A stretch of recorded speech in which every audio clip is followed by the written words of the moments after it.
안녕하세요. 이베스트 투자증권의 염승환 이사입니다. 계좌를 신규 개설한 고객님께 요약집 주식 상품권 10달러를 드리는 이벤트를 진행합니다. 영상 하단 더 보기란을 통해 많은 참여 바랍니다.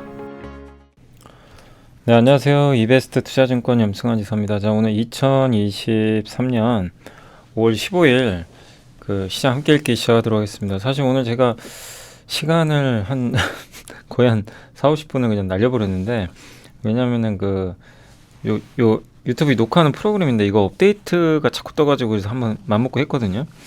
했는데 그래픽 카드를 또 업데이트 해야 된다 막 이래가지고 했습니다. 하기는 했는데 중간에 또 업데이트 하느라고 시간도 오래 걸리고, 그래서 지금 4시 반인데 제가 사실 5시까지 영상을 보내줘야 저희 이제 우리 직원분들이 편집해주고 올려드리는데 시간이 벌써 다 됐어요. 그래서 오늘 최대한 좀 빨리 진행을 한번 해볼게요. 이게 소리가 좀 잘 들리셨으면 좋겠는데, 아무튼 좀 불편하시면 댓글 좀 달아주시고, 예.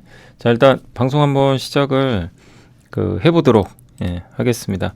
자, 오늘 이제 해드릴 건 철강, 또 다음 주도주조건, 하반기 시장 좋게 보는 거, 삼성화재 파크시스템, 코스맥스, SBS, 한국타이어, 셀트리온 헬스케어, 메커스, 원익QNC, 한화, 디엔오토모티브, 한전, 구리, 네카오 실적, 태양광. 오늘 좀 할 게 많은데 한번 진행해 보겠습니다. 이 철강 쪽은 어쨌든 핵심은 중국 정부가 중국이 지방 정부가 철강 감산을 요청했대요. 그래서 이 평난구 소재 철강사들이 조강 생산량을 감축하라는 서한을 받았다고 합니다. 이러면 이제 실제로 감산이 들어가겠죠, 하반기부터. 그래서 아직은 뭐 구체적인 계획은 발표하지 않았지만 가능성이 좀 상당히 높아졌다. 네.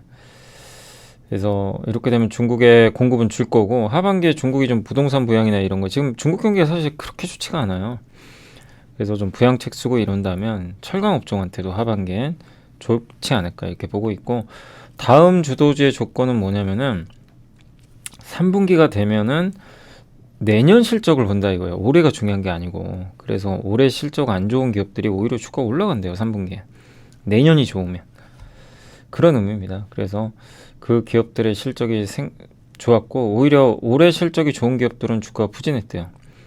물론 내년에 실적이 나쁘면 안 돼요.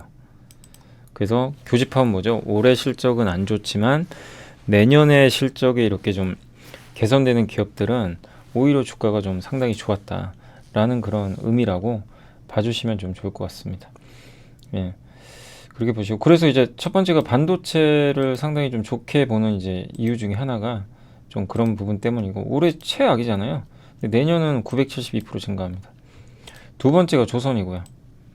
조선도 똑같은 상황이고, 올해부터 뭐 조금씩 나아져서 내년 좋고, IT 하드웨어, 이거 뭐 스마트폰 부품 같은 거죠. 디스플레이나 철강, 아까 철강도 봤지만 이들 업종에 대해서는 이게 꼭 정답이라고 뭐 무조건 하기보다는 이 업종들이 이제 이렇게 과거 데이터를 봤을 때 그 조건에 맞으니까 관심을 가져보고, 근데 저는 다 이 업종들 다 좋다고 생각해요. 저 개인적으로도.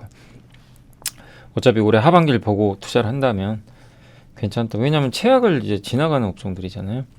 그래서 실제 이걸 봐도 과거에 3분기에는 당해년도 순이익 증가율 전망치 하위 3개 업종이 수익률이 4분기까지 좋았고, 내년 순이익 증가율이 좋은 기업도 좋았습니다. 이 두 개가 교집합이 맞으면 훨씬 좋겠죠. 그게 뭐예요? 반도체 내년 좋죠. 올해 안 좋고, 조선 내년 좋고요. 하드웨어 올해 안 좋지만 내년 좋고. 그러니까 이 4개의 업종이 다 저게 섞여 있는 거예요. 여러분들이 한번 고민해 보시면 되겠고, 그 다음 하반기에 주식시장을 긍정적으로 보는 이유, BNK에서 나온 자료인데 경기 선행지수 터닝했고요. 미국은 아직 안 좋아요. 근데 미국이 가장 늦게 돌 거고, 그 다음에 실질 소득도 지금 플러스로 전환이 좀 됐다고 합니다. 그러니까 실질 소득이라는 거, 이제 물가 상승률을 뺀 거죠. 물가가 너무 오르면 내 실질 소득이 줄잖아요. 근데 그게 플러스 됐다는 건 물가 상승이 좀 진정이 되고 내 소득이 더 실질적으로 늘어났다는 얘기죠. 이 부분이 좀 긍정적이고, 미국 물가에서 주거비 드디어 꺾였어요. 이게 진짜 고질적으로 미국 전체 물가의 거의 한 40%가 주거비고, 그 다음에 코어라고 있어요. 근원 물가. 근원 물가의 63%가 이 주거비거든요. 근데 주거비가 꺾여버렸습니다. 그러니까 코어도 근원 물가가 이게 꺾여야 되니까 그러니까 연준이 중요하게 생각하는 저 근원 물가예요. 에너지랑 이런 거 제외한. 근데 그 중에 대부분이 주거비인데 주거비가 꺾였으면 물가가 잡혀가는 거죠. 그래서 증시 괜찮다 이렇게 좀 보고 있는 것 같고요. 하반기까지. 예, 그리고 삼성화재는 예, 아무튼 그런 내용입니다. 그리고 삼성화재는 이제 지난주 실적 발표했는데 잘 나왔고요. 근데 제가 이제 보는 건 뭐냐면은 뭐 이 IFRS라 그래서 이제 회계 제도가 바뀌었잖아요. 그래서 되게 복잡해요, 회사마다. 그러니까 저도 정확하게 이해하기가 되게 어렵습니다. 근데 분명한 거는 자본이 좀 이게 늘어나면서 실적도 좀 좋아지는 효과는 좀 있었던 것 같고요. 그래서 1분기 지배주 순이익도 증가했고, 다만 이제 삼성화재를 저도 개인적으로 보는 게 DB랑 현대해상, 원래 저는 이제 현대해상을 개인적으로 긍정적으로 봤거든요. 근데 많이 올랐죠. 삼성화재가 제일 못 올랐고요. 그리고 배당을 제일 많이 주는 걸로 저는 알고 있어요. 뭐냐면 우선주가. 지금 삼성화재 우선주가 배당 수익률이 거의 9% 나옵니다. 엄청나죠. 그 옛날에 현대차랑 비슷하죠. 그래서 물론 이게 이익이 줄면 또 우선주 수익률은 줄 수도 있지만 배당 수익률과 기왕이면 삼성화재도 좋지만 우선주가 더 매력있다. 그리고 배당 성향 올리면은 우선주가 만약에 배당 성향 매년 1% 올리면 9.8%까지 간대요. 그러니까 삼성화재 국내 화재 1위고 화재보험 배당까지. 그러니까 배당주만 하는 그 계좌를 하나 만들어 놓으시면 되게 좋아요. 분리해가지고 배당주만 하는 거죠. 예. 그래서 배당주는 어떻게 하냐면 주가 많이 빠져 있을 때. 작년에 현대차 우선주 엄청 빠져 있었잖아요. 올해 그 은행주 급락했고 작년에도 은행주 한번 급락한 적 있었고 그럴 때 담는 거죠. 또 지금 배당주들 많이 있잖아요. 뭐 기업으로 따져보면 뭐뭐 있죠. 뭐 LX인토도 있을 거고 그 다음에 KTNG 그죠? 통신주 뭐 KT도 있을 거고 또 뭐가 있나요? 배당 많이 주는 게 은행주 말고 제일기획 그죠? 이런 기업들이 이제 배당 수익률이 기본 6% 넘으니까 그러니까 이게 따로 하나 만들어 놓는 거죠. 그러니까 그런 식의 전략은 괜찮은데 예. 이 배당주를 무시하면 안 돼요. 우리가 뭐 맨날 그러니까 올해 2차전지가 주인공이지만 사실 배당주도 절대 무시하면 안 됩니다. 그래서 이런 배당 계좌도 하나 운영해 보시는 거 저는 괜찮다고 생각합니다. 단 주가가 좀 안 좋을 때 투자하면 더 좋겠죠. 그 파크 시스템즈는 이제 우리가 공부 많이 했죠. 지난번에도 HBM, EUV 다 들어가요. 그러니까 굉장히 매력은 있는 건 맞는데 주가가 싸진 않아요. 그게 좀 아쉽고 실적은 좀 안 좋았습니다. 왜냐하면은 연구개발비가 좀 많았고요. 이게 컸어요. 판매 수수료. 그러니까 동남아나 이런 이제 신흥국 쪽에 판매를 할 때 거기 이제 그 현재 영업망이 없잖아요. 그러니까 거기 현지망을 이용하는데 그러면 수수료 줘야 돼요. 그래서 그 판매 수수료가 유난히 좀 많았대요. 1분기에. 그래서 2분기부터는 정상화 될 거다. 그 수주 잔고가 중요한데 수주 잔고가 437억에서 735억으로 점프를 했습니다. 그리고 우리 공부 많이 해봤죠. 뭐 정말 괜찮은 기업은 맞아요. 단 이제 제가 봤을 땐 주가가 굉장히 많이 올랐어요. 그러니까 좋은 기업인데 약간 밸류는 착하지가 않아요.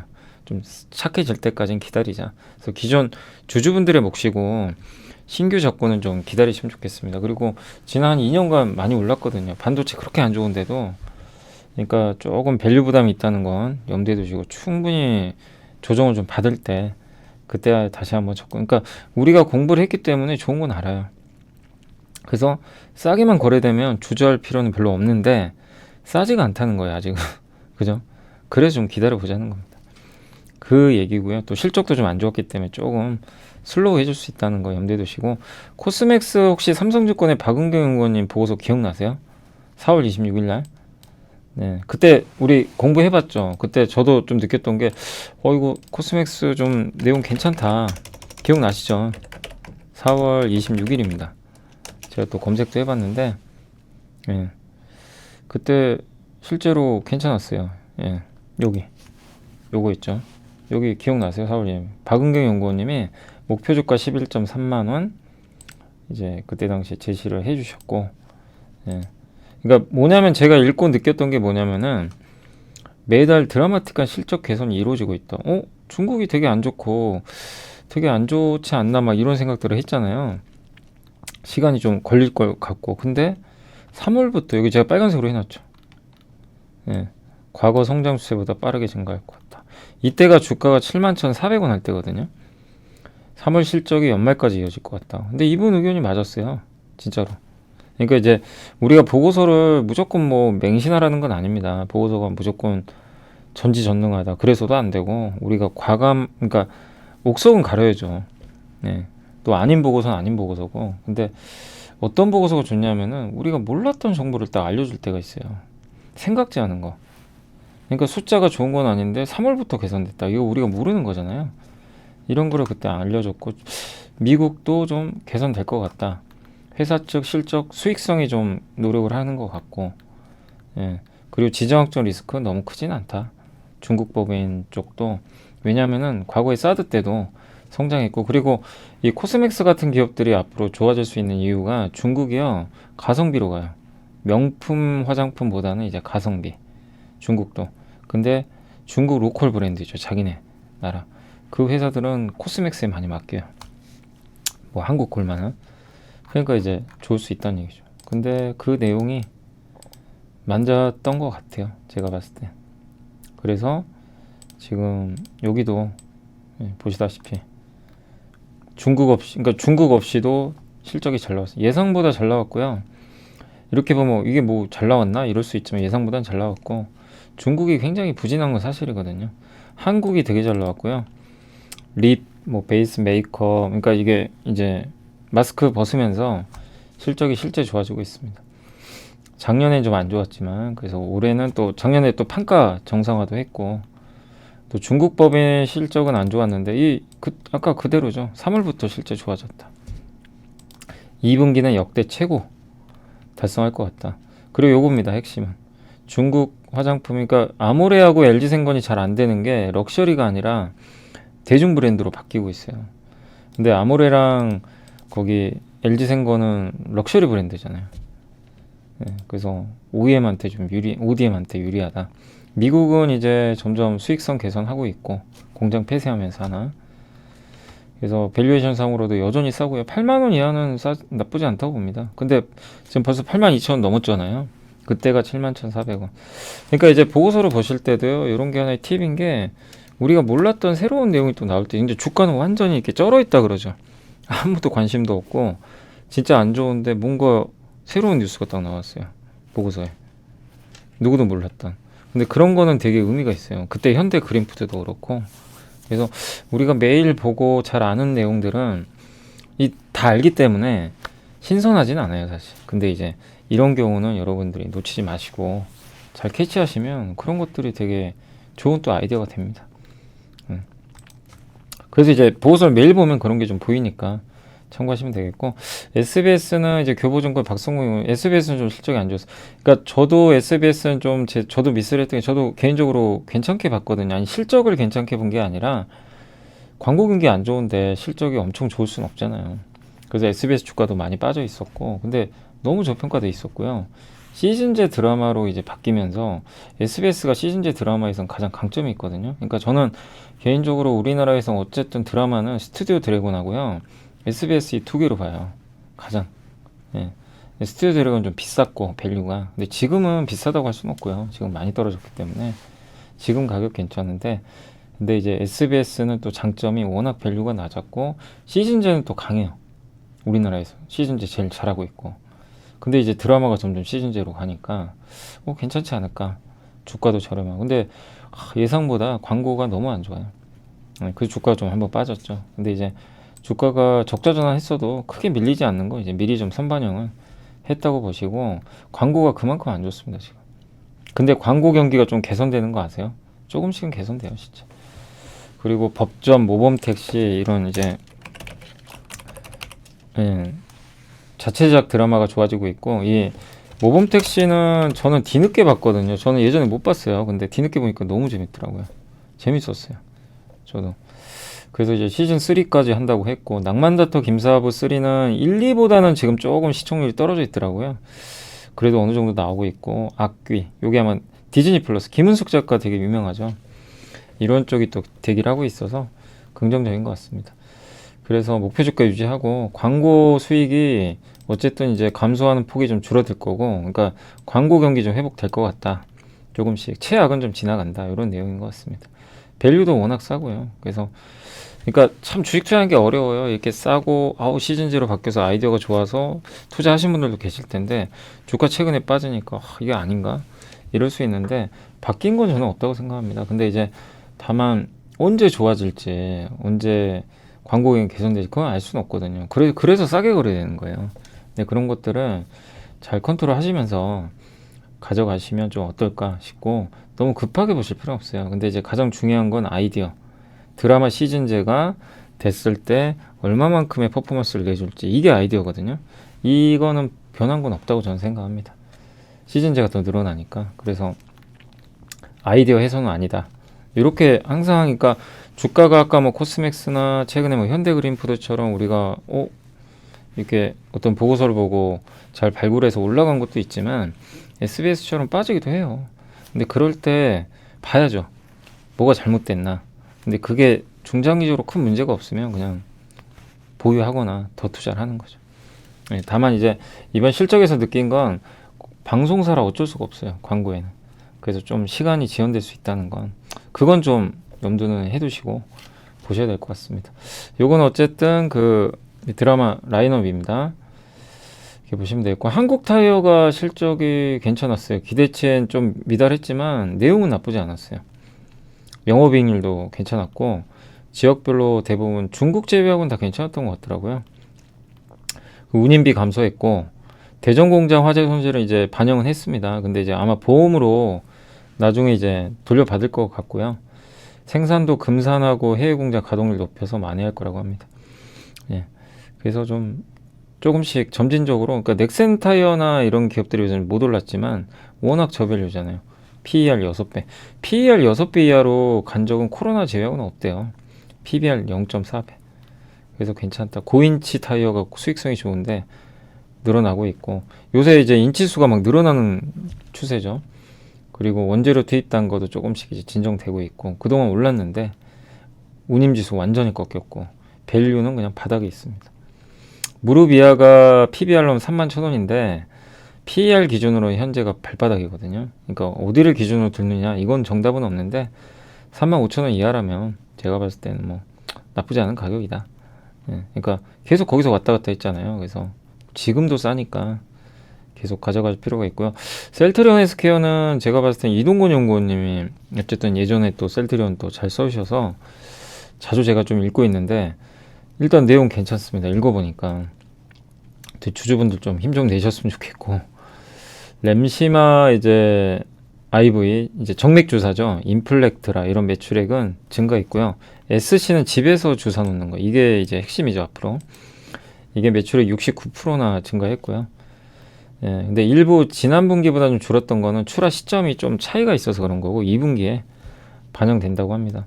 아무튼 유럽에서 지금 호평을 받고 있고 다만 트룩시마는 좀 아쉽게도 좀 안 좋았고 유플라이마 매출액은 214억 정도를 기록을 했습니다.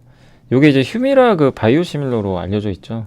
그래서 유럽에선 성과가 지금 확인 중인데 이제 관건은 그거예요. 5월 30일 날짜 기억하세요. 주주분들은 5월 30일 날 유플라이마 휴미라 바이오시밀러입니다. 미국에서 허가가 나옵니다. 허가 될지 안 될지는 모르죠. 근데 아무튼 날짜가 잡혔어요. 5월 30일. 꼭 잘 되길 바랍니다. 이제. 안녕하세요. 이베스트 투자증권의 염승환 이사입니다. 계좌를 신규 개설한 고객님께 요약집 주식 상품권 10달러를 드리는 이벤트를 진행합니다. 영상 하단 더 보기란을 통해 많은 참여 바랍니다. 그래서 좀 좋은 결과 있었으면 좋겠고 그리고 보험이 등재돼야 돼요. 그래서 가격 안정적으로 공급할 수 있는지 파이프라인 이런 것들을 지금 셀트리온은 갖고 있거든요. 그래서 특히 셀트리온 헬스케어는 셀트리온을 하고 이제 관계가 있잖아요. 그러니까 바로 이제 안정적으로 공급받을 수 있죠. 다른 회사들은 다른 파트너사들은 대부분 파트너사를 통해서 그러니까 다른 회사들은 유통사들은 파트너사 통해서 받는데 직접 받는 거죠. 예. 그래서 또 미국에서 10월 램시마 그러니까 올해 미국에서 지금 이벤트가 많아요. 저거 허가받고 보험 등재되고 10월에 램시마 SC까지 허가받으면 올해 정말 괜찮겠죠. 근데 이게 어떻게 될지 모르잖아요. 예, 그래서 무조건 된다는 아닙니다. 근데 잘 되기를 좀 바랍니다. 지난 몇 년간 너무 또 주가가 안 좋았기 때문에 유플라이마부터 시작을 해서 좀 좋은 결실이 맺어지길. 그러니까 첫 단추가 5월 30일입니다. 얼마 안 남았으니까 좀 잘 지켜봐야 되겠고, 메커스는 이제 그 비메모리 반도체 쪽이죠. 그래서 우리 공부 많이 했던 기업이에요. 작년에 그렇게 괜찮다. 뭐 정우시 연구원님이 왜 이렇게 저평가돼 있냐 보고서 몇 번 썼는데 주가 안 갔어요. 근데 최근에 많이 올랐어요. 여러분 안 보셨죠 요새? 주가 많이 올랐어요. 근데 이번에 재무제표 주석을 보니까 26번이라고 나와 있는데, 제가 찾아보니까 26번은 아니고 28번에 있어요. 재무제표 주석 들어가시면 검색하시면 28번에 매출액, 거기에 YIK 아시죠? 그 우리 삼성 그 웨이퍼 검사해주는 장비 회사 낸드죠. YIK. 예, 이게 영어로 돼 있지만 한글로 YIK 있죠. 그 회사가 최대 고객사예요. 근데 여기가 과거랑 이제 매출 비중을 딱 비교해봤더니 늘어난 것 같아요, 크게. 예, 그래서 YIK 비중이 매출액이 좀 늘어난 걸로 추정을 하고 있고, 또 S사는 아마 어딘지는 반도체 기업이니까 삼성전자인지는 그건 명확하지는 않지만, 어쨌든 이제 매출 비중이 그 92억 정도 규모로 좀 추정을 하는데, 아무튼 이 S사의 FPGA가 AMD 코리아가 원래 공급을 하거든요. 그래서 아마 이거는 FPGA가 아니라 다른 일반 비메모리 반도체가 좀 늘어난 거 아니냐. 그러니까 좀 약간 다변화된 거죠. 그 맥커스는 아시겠지만 비메모리 반도체 유통하는 기업이죠. 이게 사다가 자일링스 같은 데 사다가 이제 설계할 수 있게 해주는 그런 이제 비메모리 유통 회사입니다. 반도체를 만드는 게 아니고 유통 해주는 것입니다. 그래서 할인을 좀 많이 받아요. 근데 실적은 정말 좋아요. 재고 자산이 늘었다는 거는 그만큼 유통할 수 있는 물량들이 있다는 얘기니까 선주문 받았으면 좋은 거고요. 선주문 받아서 미리 창고 넣어놓고 주문 나가면 되는데, 그게 아니라 미리 좀 재고를 확보해 놓을 수도 있어요. 주문을 안 받았지만. 그거 알 수는 없습니다. 그래서 참고만 해라. 요 내용입니다. 매출과 영업이익이 보시면 이게 기록적으로 점프하고 있어요. 21년부터. 그리고 재고 자산. 그러니까 이게 무조건 좋다는 아니고 확인을 해봐야죠. 근데 저게 이제 실제로 미리 주문을 받거나 이런 거면 좋을 수 있죠. 그리고 정말 괜찮은 기업인 게요, 지표들이 너무 좋아요. PER 6배밖에 안 되죠. ROE가 26이죠. 그거에 비하면 PBR 1.4배는 굉장히 싼 거고, 영업마진도 아니 유통회사인데 15%. 그래서 지금 좀 올랐으니까 쫓아가는 것보다는 충분히 지금도 좀 매력 있다라는 의미로 봐주시면 좋겠습니다. 원익 QNC는 그 쿼츠 만드는 회사인 거 아시죠? 실적이 예상보다 좋았어요. 이 안 좋은 업황에도 그 자회사들 인수했던 거 모멘티브, 코스텍 다 마진 상회했고, 이 회사들이 석영 덩어리 만들거든요. 그래서 이거를 이제 납품하는 거예요. 여기 원익 QNC가. 그럼 원익 QNC가 쿼츠로 만드는 거죠.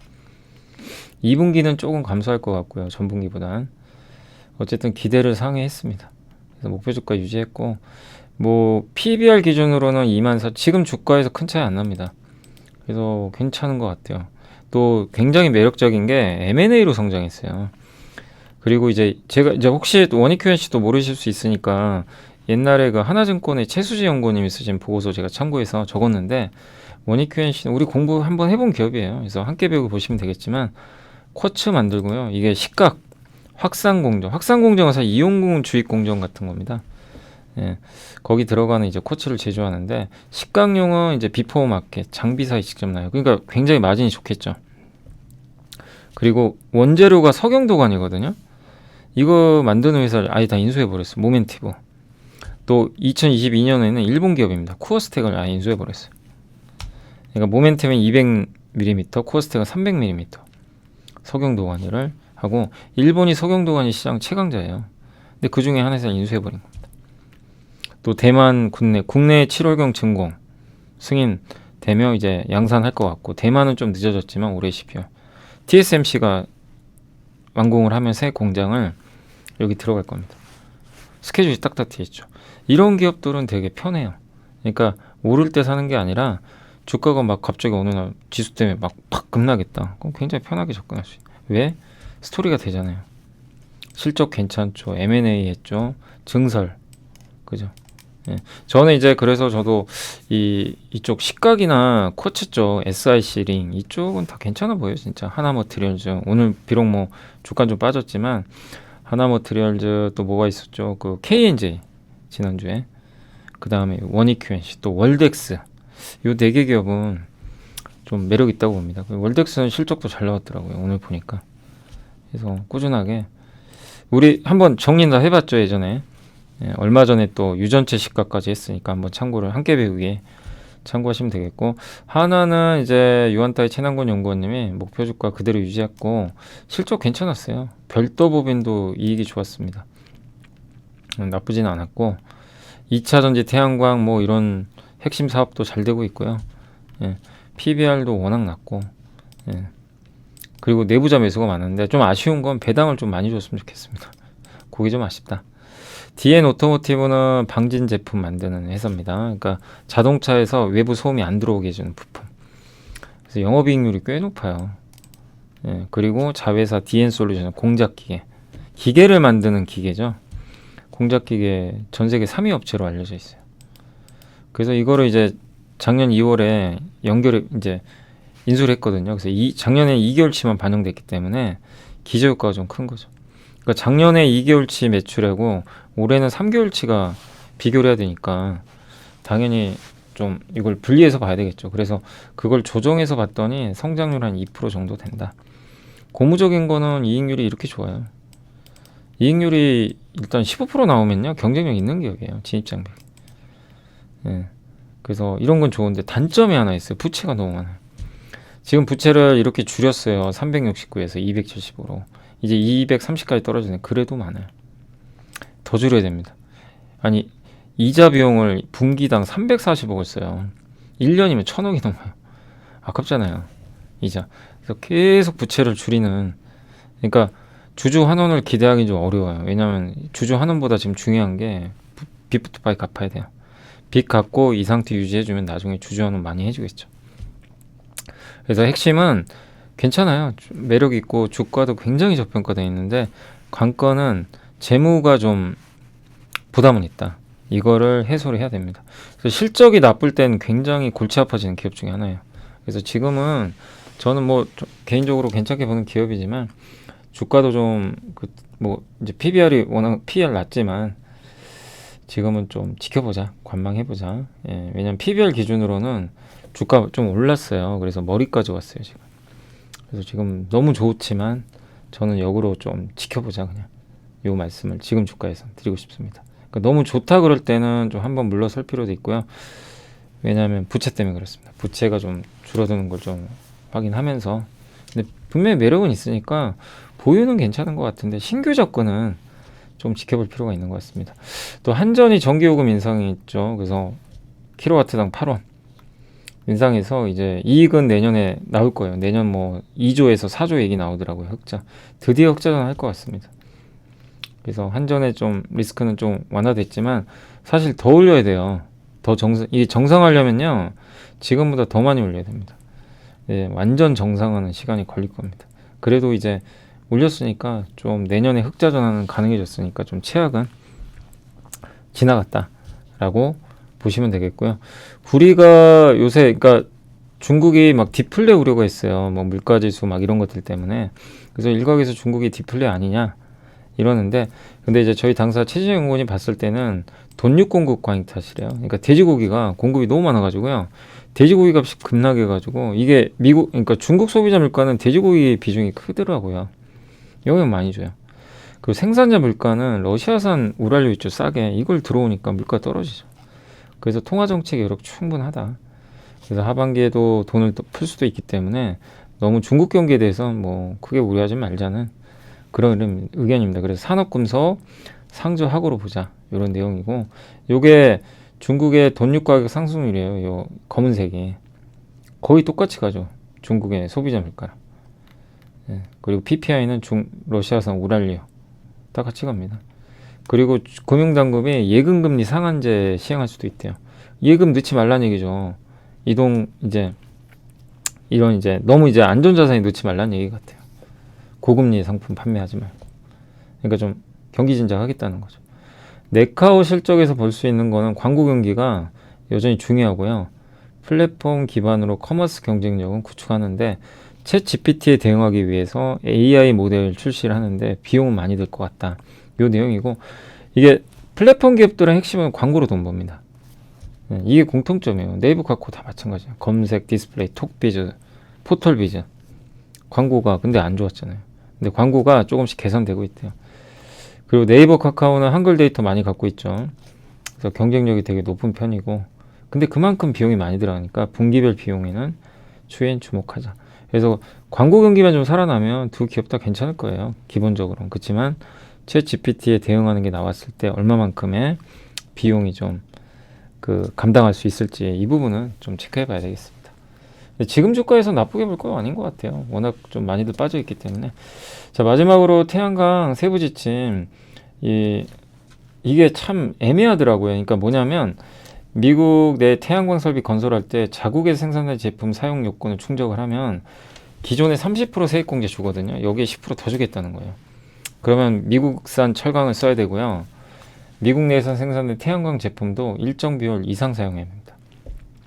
예, 요런 좀 내용입니다.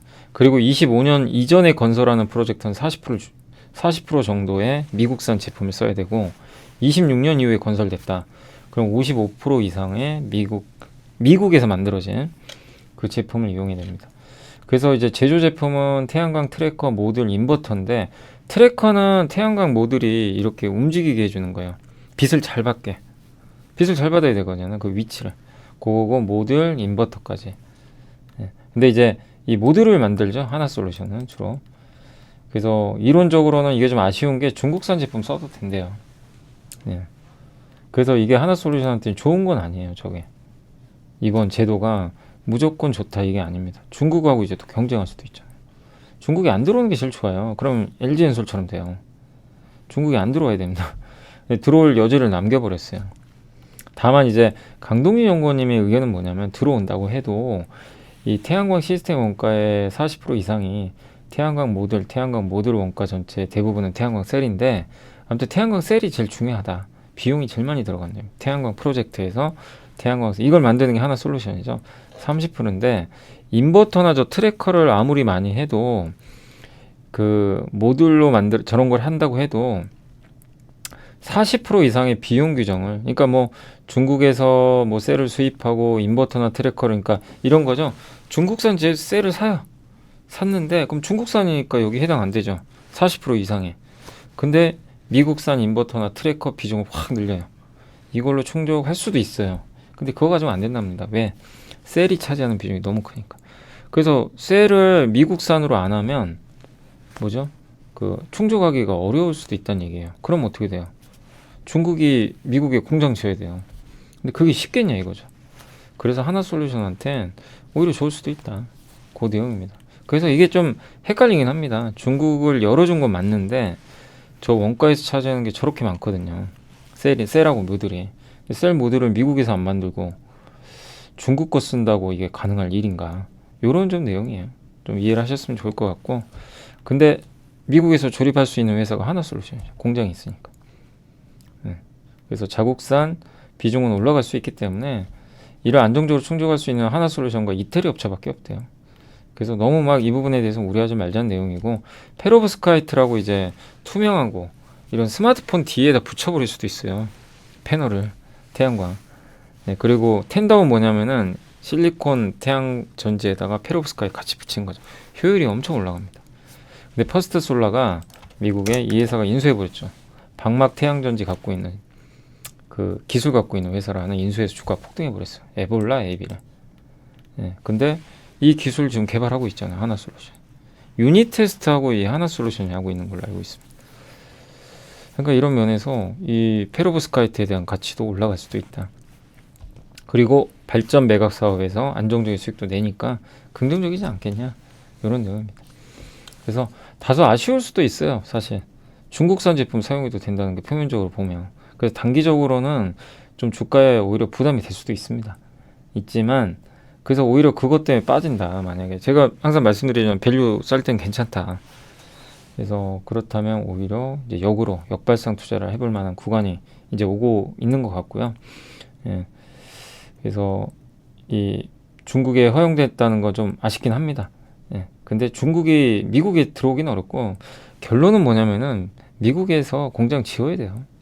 그래야 경쟁력을 가질 수 있습니다. 장기적으로. 그런 부분에서 하나솔루션의 장기 경쟁력은 나쁘지 않을 것 같다. 그 내용입니다. 자, 이제 오늘 시장 한번 보면서 마무리하도록 하겠습니다. 자, 오늘 이제 주식시장은 막판에 들어 올려 버렸어요. 그래서 뒷심을 발휘했고 2442 PBR 0.9배거든요. 그러니까 이 밑에서 고민할 필요는 별로 없습니다. 조정 나오면 오히려 기회라고 보셔도 될 것 같고요. 오늘 일단 이제 그 외국인들 좀 팔았지만 기관이 좀 매수하면서 막판에 증시를 좀 올렸다 라고 보시고, 오늘은 타이어 쪽이 좋았어요. 금호 타이어, 뭐 한국 타이어, 그죠? 예, 한타도 다시 올라갔고 타이어가 업황이 좀 개선되고 있고요. MLCC는 오늘 좀 분위기가 좋진 않았지만, 예, 이제 윈텍이란 기업이 좀 좋았고요. 편의점에서 롯데지주가 오늘 좀 좋았던 것 같습니다. 조선기자재도 오늘 괜찮았고요. 오늘은 뭐 성광밴드가 좋았네요. 종합상사도 오늘 좀 일부 괜찮았지. 포스코인터가 좋았고, 조선주도 오늘 한국조선해양이 좋았습니다. 건설기계도 오늘 DY파워가 실적이 괜찮았어요. 그리고 IT 대표주 오늘 삼성 SDI 좋았고, 통신주도 괜찮았습니다. 조금 올라왔고요. 은행주도 일부 회복되고 있고, 피팅 업체들도 오늘 좀 성광밴드, 태광 다 괜찮았던 것 같고요. 정유주는 S오일만 좀 올랐고요. 자동차는 그냥 큰 변화 없었습니다. 그냥 빠진 거 있고 오른 거 있었고요. 건설주는 조금 쉬어갔습니다. 큰 변화 없었습니다. 오늘 코스피는 그렇게 큰 변화 없었던 것 같아요. 세아제강 좋았고요. 오늘 그 세아제강 지주가 제가 오늘 발표한 거 내일 아마 정리 다 해드릴게요. 내일. 세아제강 지주가 실적 좋았습니다. 저는 지금 주가가 좀 이해가 안 가요. PER이 1배밖에 안 되는 거 아세요? 1배인가 2배? 그냥 좀 이해가 안 가죠. 퍼가 2배라뇨. 그리고 해상풍력 자회사 있죠. 우리 공부 다 해봤잖아요. 그죠? 우리 공부 충분히 해봤죠. 그래서 이렇게 좀 이런 구간 오면은 뭐 괜찮겠다. 근데 참 주가 안 갔어요. 그냥 계속 내려왔죠. 내려오기는. 그래서 충분히 이제 기회를 준 건 사실인데 주가가 좀 안 갔었는데 오늘 정말 괜찮은 실적을 좀 냈습니다. 그래서 이제는 좀 실적도 잘 나왔으니까 좀 잘 올라가주길 좀 기대를 한번 해보도록 하겠습니다. 자, 그랬고 오늘 그리고 좀 많이 빠진 기업들은 오늘 마이크로 LED 쪽이 좀 빠졌고요. 비료가 요즘에 좀 안 좋고 광고 쪽이 요새 좀 분위기가 안 좋죠. 광고 기업들이 참 이게 뭐 나스미디어도 그렇고요. 광고 경기가 워낙 안 좋다 보니까. 근데 이미 좀 저는 선반영은 좀 됐다라고 보지만 시장은 뭐 계속해서 지금 안 좋게 보고 있는 것 같습니다. 제일기획도 계속 빠지고 있고, 보험주는 오늘은 좀 빠졌어요. 그래도 삼성화재, 현대해상은 조금 버텨준 것 같습니다. 그리고 로봇주 오늘 좀 빠졌고요. 로봇주도 실적들이 뭐 엄청 좋거나 뭐 그런 건 아니다 보니까 좋은 기업도 있지만요, 조금 흔들렸고, 반도체도 오늘 삼성전자 올라갔지만 DBI텍이 좀 많이 빠져버렸습니다. 그리고 폴더블폰 좀 빠졌고, 오늘 좀 IT는 대체적으로 안 좋았고요. 반도체 장비도 기업들 실적 따라서 좀 움직였어요. PSK 홀딩스, 아까 PSK인가요? PSK 홀딩스는 PSK는 좀 괜찮게 나온 것 같더라고요. 근데 이제 또 안 좋게 나온 기업들은 여기 뭐 리노공업이나 이런 이제 반도체, 그러니까 반도체 안에서도 너무나 극심하게 차별화가 좀 심한 것 같습니다. 오늘 좀 그게 특징적이었던 것 같습니다. 영상 콘텐츠 쪽도 오늘 좀 대부분 좀 안 좋았고, SBS도 아까 그 실적 때문에 오후에 더 밀려버렸네요. 오후에. 제가 아까 장중에는 좀 오른 걸로 봤는데 오후에 오히려 더 밀려버렸고, 오늘 스튜디오 드래곤은 좀 버텼던 것 같습니다. 반도체 재료는 월덱스가 실적이 잘 나왔어요. 그래서 좀 올라간 것 같습니다. 반면에 좀 실적 부진한 기업들은 하나머티리얼도 이제 내려오네요. 가격이. 그죠? 예. 기다리는 이제 가격으로는 오고 있습니다. 그때 제가 밸류 좀 부담이 있으니까 좀 기다려 보자고 말씀드렸는데, 주가라는 게 이렇게 기다리면 오기도 해요. 예. 그러니까 기다리는 연습도 꼭 하시는 게 좋습니다. 어떤 기업이든 간에 무조건 막 좋으니까 투자하고 그러지 마시고, 기다려서 좋은 가격에 사는 것도 이게 훈련이 되면요, 나중에 굉장히 이제 계좌 안정성을 높여줄 수가 있어요. 예, 아무튼 오늘 좀 그렇게 해서 좀 말씀을 드리도록 하겠습니다. 그리고 오늘 시가총액 상위 기업들 한 번만 잠깐만 볼까요? 이거 간단히만 보고 마무리를 일단 좀 하도록 하겠습니다. 시가총액 상위 기업 중에서는 오늘 좀 특징적인 게 오늘 에코프로가 좀 오늘 안 좋았어요. 에코프로가 아마 MSCI 편입 안 된 거하고 그 지난주에 이동채 회장 징역형, 예, 그 두 가지가 좀 영향을 줬던 것 같고요. 한전은 오늘 정기요금 인상됐지만 주가는 빠져버렸고, 그다음 메리츠금융 HMM 좀 빠졌고요. 하나솔루션은 그래도 오늘 좋았습니다. 예. 어쨌든 그 퍼스트솔라 동반해서 올라갔고요. NC는 특별한 이슈는 없었는데 오늘 주가가 좀 안 좋았습니다. 두산밖에 5만 원 넘었고요. 한타가 좋았고, 롯데지주가 오늘 굉장히 좋았습니다. CS윈드도 미국에 공장 갖고 있죠. 그래서 좋은 분위기가 오늘 연출이 좀 됐던 것 같습니다. 그리고 힐라홀딩스가 오늘 좀 괜찮았고, 영업무역도 실적 잘 나왔더라고요. 한화, 예, 작게 나왔고, 그리고 예, 뭐 성희 하이텍도 실적은 괜찮았던 것 같아요. 근데 이게 종목별 편차가 너무 심하죠. 그리고 나노신소재는 이제 2차 전지, 오늘 좀 2차 전지는 대체적으로 좀 부진했던 것 같습니다. 자, 그리고 오늘 실적 발표는 제가 정리는 못했는데 전자공시만 좀 간단히 한번 지난주 거 보여드리면, 지난주 이제 A스토리가 드라마 방영권 라이센스 따냈고, 이거 지난 금요일 겁니다. 동원산업이 자기 주식 다 소각한다 그러더라고요. 5년 동안. 저번에 삼성물산처럼. 그런 내용이 하나 있었고, 그 다음에 요건 좀 5월 10일 내부자 매수입니다. 원익 IPS, 메가스터디, 녹십자, 금호석유, 메가스터디 교육, 이런 기업들은 이렇게 그 내부자 매수가 좀 들어왔으니까 참고하시면 좀 좋을 것 같고, 실적 관련해서는 어쨌든 그 지난주에 좀 잘 나왔던 기업들이니까 한번 좀 지켜보시면 될 것 같습니다. 한양ENG도 되게 잘 나왔었고요. 뭐 서부 T&D, 제이오 아시죠? DY 파워, 이런 게 코스맥스도, 예, 기대보단 좀 잘 나왔으니까 체크하시고, 내일 또 나머지는 다 정리해 드리겠습니다. 자, 아무튼 오늘 좀 너무 고생하셨고, 제가 오늘 좀 너무 늦게까지 했네요. 이게 그 PC가 좀 업데이트 하느라고 그것 때문에 좀, 예, 고생했습니다. 자, 아무튼 오늘 고생하셨고, 저는 내일 뵙겠습니다. 네, 내일 뵙겠습니다. 감사합니다.